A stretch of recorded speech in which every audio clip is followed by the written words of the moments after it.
یکی از زیباترین نظریاتی که وجود داره که میتونه راهنمای ما باشه و کارگشای همه مشکلات فرهنگی و هنری، به گمان بنده نظریه ویلدورانته. ایشون اعتقاد داره ارکان تمدن 4 تاست. یعنی اگر جامعه این 4 تا ویژگی رو نداشته باشه متمدن نیست. اولینش رو میگه که اداره امور جمع. مرادش از اداره امور جمع نهادها، سازمانها و تشکیلاتی است که میتونند سرنوشت اجتماعی سیاسی یک جامعه رو به دست بگیرن، اداره بکنن. شما هر قدر به یک جامعه بدوی نزدیک میشید میبینید توی روستا یا ریش سفیدی همه مشکلات حل میکنه. هر قدر به یک جامعه گسترش یافته و وسعت یافته نزدیک میشید میبینید که تا دلتون بخواد نهاد هست، وزارتخونه هست، بانک هست، پلیس هست، دارایی هست، عدلیه هست و یعنی هر قدر شما به یک نظام شهری متمدن نزدیک میشید تشکیلات بزرگتر، ریزتر، دقیقتر و متفاوتتر میشه تا بتونه اون جامعه رو اداره بکنه. بنابراین اون ریش سفید بازی روستایی دیگه در شهرهای بزرگ چیزی نداره. حزب هست، شوراها هست، مجالس هست، اینا همه باید کشور رو اداره بکنن. هر قدر دقیق تر باشن، متفاوت تر باشن و مسئولیت پذیرتر باشند اون جامعه متمدن تره.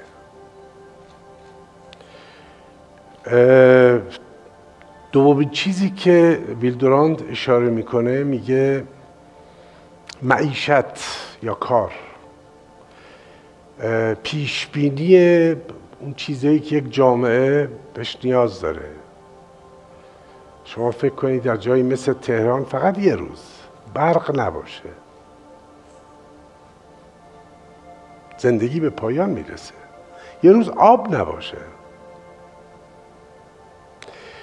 یه روز امنیت. این چیزا بسیار بسیار ضروریه. یعنی اگر در رفع این نیازهای روزمره یک جامعه نکوشه متمدن نیست. در قدیم میرفتن شکار، سیر میخوردن، بعد تا شکار بعدی قبیله گرسنه میموند، هیچ پیشبینی نداشت. الان سیلوهای ما پره، یه روز تهران نان نباشه مکافاته. بنابراین وجه دوم تمدن همین معیشت و کار رو در نظر گرفتن نیازمندی های روزمره است. نکته سومی که نام میبره کم از دو مورد نخستین نیست. اعتقاد داره اخلاقیات سنن و آیین هاست. هیچ جامعه بدون آیین، اخلاق نمیتونه زنده بمونه. شما یه روز فکر کنید مروت و جوانمردی باقی نمونه در یک جامعه، حرمت همسایه باقی نمونه، حرمت بزرگ و کوچک از میان برداشته بشه. این چه فاجعه ای میشه. خیانت چیز سکه رایج بشه. نمیتونه یک جامعه بدون اخلاقیات و سنن و آیین‌ها نمیتونه دوام بیاره، لا محاله.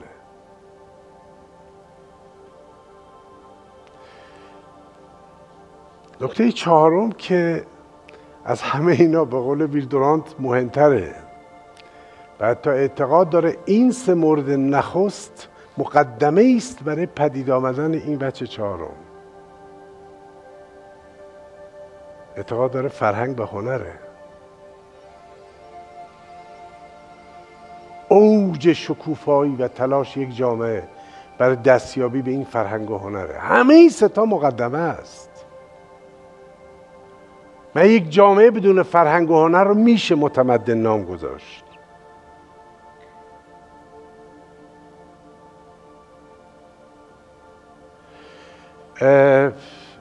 اون پاساژی که گفتم به مطالب شما میخواستم بزنم همینجاست. ما یک بحث بسیار اساسی داریم میگیم که آنچه که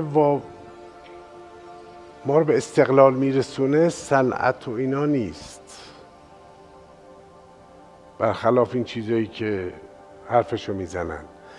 من زمانی از یک مثال شروع میکنم. یک رفیقی داشتم مثل تودور، موقعی که من پاریس درس میخوندم اونجا بهش گفتم تودور من میدونم چرا اومدم درس بخونم سوربن، از رومانی اومده بود. گفتم تو رو نمیدونم، توضیح بده برای چی اومدی. گفت اوج قدرت چاوشسکو بود، پیش از انقلاب بود. گفتش که یه روز پدر منو از خواب بیدار کرد، گفت پاشو پسرم تو اینجا خوشبخت نخواهی بود، خودت نجات بده. گفتم چرا؟ گفت پدر و مادر من هر روز صبح ساعت 4-5 میرفتن تو صف گوشت به امید نیم کیلو اگر در یک روز در هفته گیرشون میومد. گفتم یعنی اینقدر کشورتون فقیره؟ گفت نه خیلی ثروتمندیم، منتها این افکار احمقانه چاوشسکو که ما باید صنعتی بشیم و از این حرفا، نظام سوسیالیستی، تو این شعارهای چیز مبتذل روز. رفته بود بسیاری کارخانه رو از ایتالیا خریده بود، تولید میکرد، منتها کیفیت نداشت. هیچ کس از رومانی این اجناس رو نمیخرید، میرفتن از خود ایتالیا میخریدن. بعد این با زیر قیمت، با ضرر بسیار میفروخت. بعد برای اینکه بدهی ایتالیا رو بده مجبور شده بود بهترین محصولات کشاورزی و دامداری ما رو با قیمت بسیار پایینی حراج کنه بفروشه به خارج. گفت ما گرسنه موندیم برای اینکه این میخواست مثلا صنعتی و مستقل بشه. حقیقتشو بخواید این مثال زنده برای همه بشریته، همه کشورهاست. آنچه که یک استقلال یک کشور تضمین میکنه دو چیزه. اول فلسفه است، دائما باید پرسش مطرح بشه چه کار باید کرد، با مشکلات چگونه باید روبرو بشیم. اینم فوری خدمت شما عرض بکنم، من تجربیات هم زیستن این ور جهانو دارم هم اون ور جهانو دارم. دنیا برای رنجای شما پشیزی ارزش قائل نیست. به این نتیجه رسیدم هیچ کس رنجهای شما و شما رو با رنجاتون دوست نداره. زنجموره بزنید و گریه و لابه و آه و زاری و تو سر بزنید پستر میشیم. دنیا برای یک چیز حرمت قائله، گذر از رنج ها، یافتن راه حل. شما برای این رنج چه راه حلی پیدا کردید؟ شما رو برای اون راه حل ستایش خواهند کرد و میکنند. فردوسی تجلی یک حمله خانمانسوز عرباس به سرزمین ما، این راه حل رو چجوری پیدا کرده؟ دنیا اون ستایش میکنه، دیگه به رنجا کاری نداره. مغول 6 میلیون جمعیت شهری در ایران نابود کرد 800 سال پیش. تمام شهرها رو ویران کرد، قنات‌ها رو شکست، مردم شبدر میخوردند. در یک لحظه تاریخ جهانگشای جوینی رو ورق بزنید، در یک لحظه ناموس شهر هزار اسب رو بردند. عطاملک جوینی میگه، من بر اساسش یه نمایشنامه نوشتم و اجرا کردم. برای رنج‌های ما در دوره مغول دنیا ارزشی قائل نیست، براش بی تفاوته. در عوض ما تونستیم از طریق عرفان و آثار عرفانی از رنج گذر کنیم، این رنج رو تبدیل به یک پدیده فرهنگی بکنیم و دنیا رو به تحسین واداریم. بنابراین عظمت یک فرهنگ در جستن راه حل هاست، در جستن ابتکاراته. و برای این همونقدر فیلسوفان نیاز داریم، اونایی که دائما فکر کنن چه کار باید کرد، تقلید نکنن، کپی نکنن، مجیز نگن، قربان صدقه این اون نرن، فکر کنن، راه حل پیدا کنن. یک فلسفه است، ما فلسفه شاهکاری، ما خیلی آدم داریم. از حالا قبل از اسلام کار ندارم، بعد از اسلام شما از فارابی بیارید همینجوری ملا صدرا، شیخ صاحب‌الدین سهروردی و ملا صدرا و ملا هادی چیز سبزواری دیگه نداریم، فقیریم، شدیم مقلد این و اون با ایدئولوژی روزنامه‌ای. این راه حل نیست. مال خودمون چیه؟ تحلیل مشخص در شرایط مشخص. فیلسوف کم داریم، متفکر کم داریم. به قول نیما آب در خوابگه مورچگان بریزه، یه نظم رو در هم بشکنه تا یک نظم برتر فکری ایجاد بکنه. ما اینو کم داریم، یه زمان داشتیم ما. پس اول فیلسوف ها هستن، دوم فرهنگ و ادبیات، هنر و ادبیات. هیچ چیز مثل هنر و ادبیات نمیتونه زیبایی ها و فضائل یک ملت و یک سرزمین رو به رخ بکشه، نشون بده، مردم رو با ریشه هاش آشنا بکنه، عاشق سرزمین خودشون بکنه. این نسل ما ول مطله، نمیشناسه. چون نمیشناسه دوست نداره. دوست داشتن واقعی بعد از شناخت واقعیه، حتی در سطح روابط دو تا انسان. اون التهاب تن اولی رو کار ول کنید. شما فکر کنید قاعده فوتبال بلد نباشید، اصلا دوست ندارید. این چیه 22 نفر دنبال یه توپن؟ سر در نمیاد، دوست ندارید. این برای خودم پیش اومد.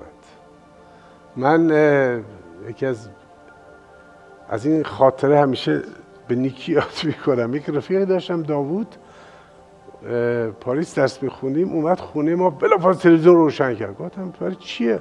گفت مسابقه رولان گاروسه، مسابقه تنیس بزرگ جهان. گفتم با ول کن، خفمون کرد.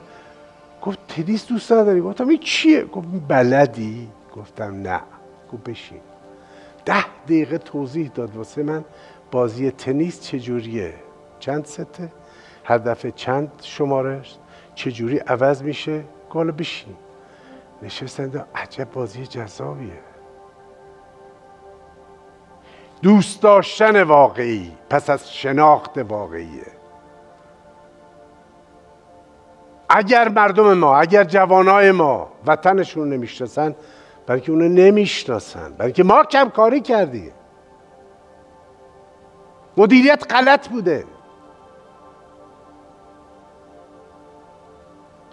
این نکته بسیار مهمیه که من خدمتتون عرض کردم، برای که اون مسئله هنر و ادبیات و فلسفه واقعا 2 عامل اصلی استقلال ماست. استقلال روحی، استقلال فکری، استقلال معنوی. ما اینا رو کم داریم.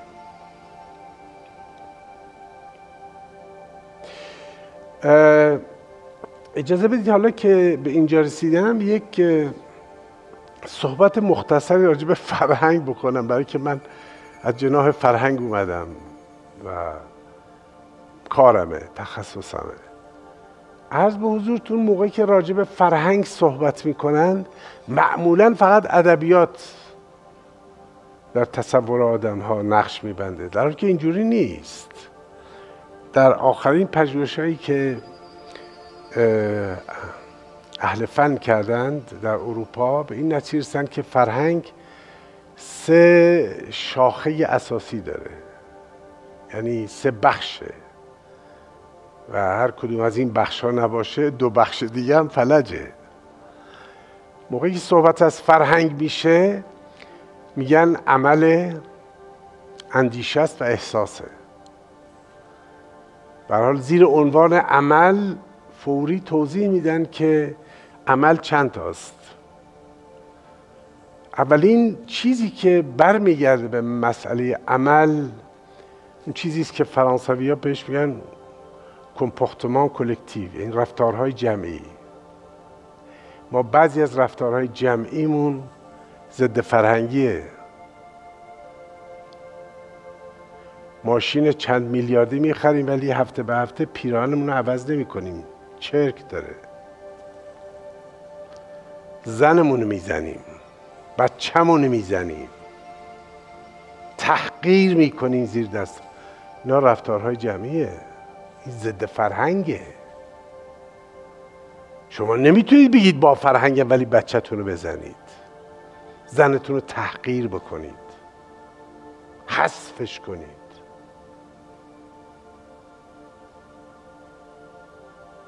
رفتارهای جمعی، این رانندگی رو دیدید؟ رفتارهای جمعی ماست، زشته. با بینش یک قاطرچی از روستا اومده رانندگی میکنه. این رفتارهای جمعی، همسایه هامونو حرمتشون رو نگه نمیداریم، مدارا نداریم. اینا رفتارهای جمعیه. اولین نشان فرهنگ رفتارهای جمعیه. خب خیلی دامنه بحث دراز، من کوتاش میکنم. دومین چیزی که اعتقاد دارن میگن بهداشته از رفتارهای جمعی. شما نمیتونید مدعی باشید با فرهنگید ولی بهداشت نداشته باشید. و بهداشت قبل از هر چیز آبه، اصلا آبادانی به این میگن. شما میدونید یک تهرانی در روز میزان، آمار مال چند سال پیشه، من در یک سخنرانی بیان کردم، مصرف روزانه یک تهرانی برای شستن و خوردن و ماشین شستن و حمام کردن و ظرف شستن، همینه، 250 لیتر در روزه. شاخص خوبیه.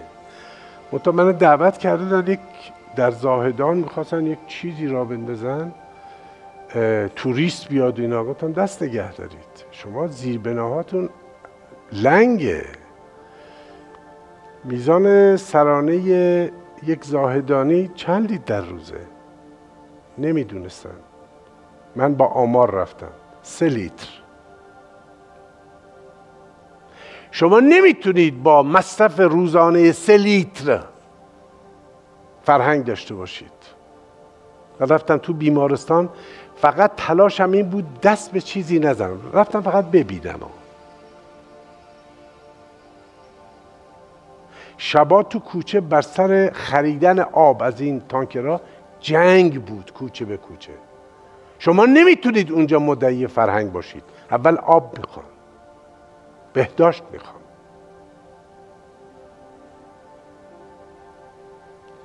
و سومین چیزی که وجود داره، حالا من دامنه سخن رو برمیچینم برای خیلی طولانیه، آمارا زیاده. سومینش ورزشه. ایرانی‌ها ورزش نمیکنن. ما با ورزش بیگانه ایم، با سلامت تن بیگانه ایم. فقط یک آمار خدمتون عرض میکنم. میزان فضای ورزشی به نسبت سرانه برای اروپایی که 450 میلیون جمعیت داره 16.5 متره. یعنی هر فرد اروپایی 16.5 متر فضای ورزشی داره. در ایران چقدره؟ 1.5 سانتی متر. من شرمم میاد ولی اشکال نداره، بذار بگیم، بذار بدونیم کجای جهان ایستادیم. و تازه ورزش‌های تک نفره وحشی لگد و مشت و اینا رو بلدیم. زیربنای ورزش اروپا 2 میدانیه. در هلند که 15 میلیون جمعیت داره 11 میلیون دوچرخه دارن. بزرگترین باند خیابونای لاهو و آمستردام اینا مال دوچرخه سواراست. ما چرا این تربیت ها رو نداریم؟ اگه قرار از دنیا الگو بگیریم از اینا بگیریم. به هر حال من این 3 شاخص عمل کرده، یعنی هم بهداشت، هم ورزش، هم رفتارهای جمعی. دومین چیزی که برای فرهنگ تصور میکنن میگن اندیشه است. شما نمیتونید تخصص نداشته باشید. تخصص اوج عقلانیته. بگید من با فرهنگم. آدم بی تخصص با فرهنگ نیست، دروغ میگه. تمام اون عقل که بزرگترین هبه خداوند به انسانه، در راستای تسلط تکنیکی بر محیط و بر این جهانه و به شکل یک تخصص در. حالا یکی پزشک، یکی اقتصاددانه، یکی چه میدونم قاضی، کسی هنرمند، باید تخصص داشت. و برای این بزرگترین نهادی که داریم دانشگاه است الان، که اون عقلانیت رو تبدیل به یک واقعیت بکنه، به تخصص‌های مورد نیاز اساسی ما. الان بدبختانه فقط بازار مدرک خری و مدرک فروشی و این رساله های آشغال و ایناست. علنا هم دور دانشگاه میکوبن، قیمتشو میدن، لیسانس چقدر، فوق لیسانس چقدر. شرمم میاد. من اون ملتی نیستیم از این خشت به عمل اومدیم. از گندمی که در دامنه زاکروس پیدا کردن ما مدعی 7000 سال تمدنیم. نباید همچین روزی گیر بیفتیم. مدیریت فرهنگی و دانشگاهی ما باید دقیق تر از اینا باشه. به هر حال میخواستم اینو عرض بکنم، یکی از مهمترین چیزایی که جامعه ما به عنوان یک جامعه با فرهنگ نیاز داره تخصصهای واقعیه، تخصصهای ماهرانه است، کار بلده، حتی یه تیکه کاغذ بی ارزش نباشه که حقوق و مزایاشو بگیرن. و سومین چیزی که هست مسئله احساس. بهترین تجلیش هم ادبیات و هنره، تئاتر، سینماست، نقاشیه، نمیدونم پیکر سازیه، بالست، اپراست، این چیزاست. نمیتونیم بگیم کشور با فرهنگی هستیم ولی تئاترمون ضعیف باشه، سینمامون ضعیف باشه، ادبیاتمون ضعیف باشه. خدای سخنیم. من این شانس رو داشتم به زبان بیگانه 2 تا ترجمه حافظ خوندم. ترجمه ها آشغاله، نمیتونن عمق این مرد بزرگ رو دریابن. یا خیام مولانا رو خوندم. خدای سخن حافظ سعدی به درستی اشاره کردن. ما از این تداوم اوناییم.